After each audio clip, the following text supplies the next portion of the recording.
10ഓളം വരുന്ന തെരുവ് നായ്ക്കൾ ചേർന്ന് 6 മാസം പ്രായമുള്ള ആട്ടിൻകുട്ടിയെ കൊന്നുതിന്നു. മണലൂർ കാരമുക്ക് 4 സെന്ററിന് സമീപം വന്നേരി പ്രദീപിന്റെ ആടിനെയാണ് തെരുവ് നായ്ക്കൾ കൊന്നുതിന്നത്.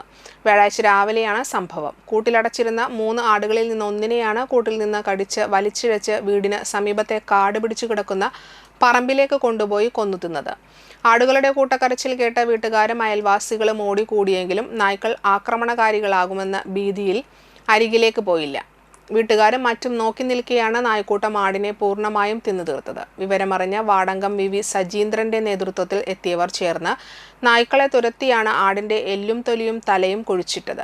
ജനങ്ങളുടെ സ്വത്തിനും ജീവനും ഭീഷണിയായി മാറിയ തെരുവ് നായ്ക്കളെ പിടികൂടി നിയമം അനുശാസിക്കുന്ന വിധത്തിൽ അമർച്ച ചെയ്യാൻ നടപടികളെടുക്കുമെന്ന് മണലൂർ പഞ്ചായത്ത് ക്ഷേമകാര്യ ചെയർമാൻ കൂടിയായ വി സജീന്ദ്രൻ പറഞ്ഞു.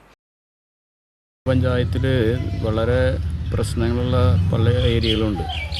ഈ പ്രദേശം എന്ന് പറഞ്ഞാൽ ഇതിൻ്റെ ഒരു ഉടമ വാടാനപ്പള്ളിയുള്ള ഒരു ഉടമയാണ്.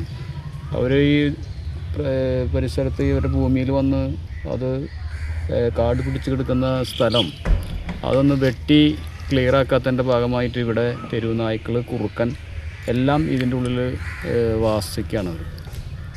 ഇവിടെ ഈ വീട്ടിൽ വന്നേരി പ്രദീപിൻ്റെ വീട്ടിൽ പ്രദീപും സുഖമില്ലാത്തൊരു മകനും മാത്രമേ ഉള്ളൂ.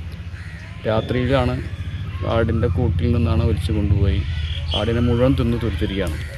മണലൂർ പഞ്ചായത്ത് പല സ്ഥലങ്ങളിലും ഇതുപോലെ തെരുവുനായ്ക്കളുടെ ശല്യമുണ്ട്. മണലൂർ പഞ്ചായത്ത് ഇപ്പോൾ കഴിഞ്ഞ ബഡ്ജറ്റ് നമ്മൾ അതിൻ്റെ വികസന സെമിനാറും പ്രൊജക്റ്റ് ഉണ്ടാക്കലൊക്കെ കഴിഞ്ഞ് നമ്മൾ അംഗീകാരത്തിനായിട്ട് കൊടുത്തിട്ടുണ്ട്. അപ്പോൾ നമ്മൾ പഞ്ചായത്തിൻ്റെ വിവിധ ഭാഗങ്ങളിൽ സെലക്ട് ഉണ്ടാക്കി അതിൽ തെരുവുനായ്ക്കളെ പാർപ്പിച്ച് അങ്ങനെ ഇതിനൊരു പരിഹാരം കാണണം എന്നാണ് മണലൂർ ഗ്രാമപഞ്ചായത്ത് നമ്മളിപ്പോൾ ആലോചിച്ചത്. ഞാനിപ്പോൾ ഈ വാർഡിൻ്റെ മണലൂർ പഞ്ചായത്തിൻ്റെ 16-ാം വാർഡിൻ്റെ മെമ്പറും കൂടിയാണ്. അതുകൊണ്ട് ഇതിനൊരു നിയമം കയ്യിലെടുക്കാൻ നമുക്ക് കഴിയില്ല. എന്നാലും ഇത് മനുഷ്യനെയും കൂടി ബാധിക്കുന്ന ഒരു പ്രശ്നമായിട്ട് ഭീകരമായൊരു അന്തരീക്ഷമാണ് ഇപ്പോൾ ഞാനിവിടെ വന്ന് നോക്കിയപ്പോൾ എനിക്ക് കാണാൻ കഴിഞ്ഞത്. ആടിനെ മുഴുവനും തിന്നു തീർത്തു. ഞാൻ വന്നപ്പോൾ ഒരു 5-10 നായ്ക്കളുണ്ടായിരുന്നു. പക്ഷെ നമുക്ക് അടുക്കാൻ കഴിയുന്നില്ല. അവർ ചീറി ആളുടെ മേക്കെട്ടേക്ക് വരികയാണ്.